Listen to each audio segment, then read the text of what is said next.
Hello, അസ്സലാമു അലൈക്കും. ഇന്നലെ ഞാൻ കുറച്ച് വെജീസൊക്കെ അരിഞ്ഞ് വെച്ചിരുന്നില്ലേ, അത് വെച്ചിട്ടൊരു തട്ടിക്കൂട്ട് ബിരിയാണി ഉണ്ടാക്കി. തട്ടിക്കൂട്ടെന്ന് പറഞ്ഞാൽ തട്ടിക്കൂട്ട് ബിരിയാണിയാണ്.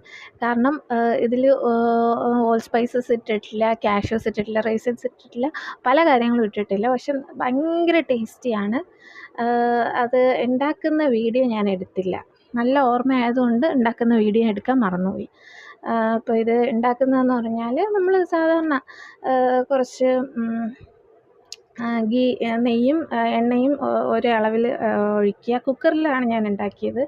അപ്പം ആ ഒരു അളവിൽ ഒഴിച്ചിട്ട് അതിൽ നമ്മുടെ അണിയനെല്ലാം കൂടി ഒന്ന് ഫ്രൈ ചെയ്തെടുക്കുക. ഫ്രൈ അല്ല, ഒന്ന് വരട്ടിയെടുക്കുമല്ലോ. എന്നിട്ട് അതിൽ ആ വെജീസും കൂടെ ഇട്ടിട്ട് പിന്നെ അരി ഞാൻ കൈമ റൈസാണ് എടുത്തിരിക്കുന്നത്. കൈമ റൈസ് എടുത്തിട്ട് അതിൽ കുറച്ച് എന്താ പറയുക, ഒരു കപ്പ് അരിക്ക് ഞാൻ 1.5 കപ്പ് വെള്ളം, ആ ഒരു കണക്കിലാണ് ഇട്ടത്. എന്നിട്ട് എന്താണ്, ഉപ്പും ഇട്ട് അങ്ങ് ഒരു 3 വിസിലാണ് ഞാൻ അടിച്ചത്. അപ്പോഴത്തേക്കും കറക്റ്റ് അളവിന് കിട്ടി. ഇത്രയേ ഉള്ളൂ. ഭയങ്കര ഈസിയാണ്, ഭയങ്കര ടേസ്റ്റിയാണ്. ഒരു 10 വയസ്സിന് മുകളിലുള്ള എല്ലാ കുട്ടികൾക്കും ഉണ്ടാക്കാൻ പറ്റുന്ന അത്രയും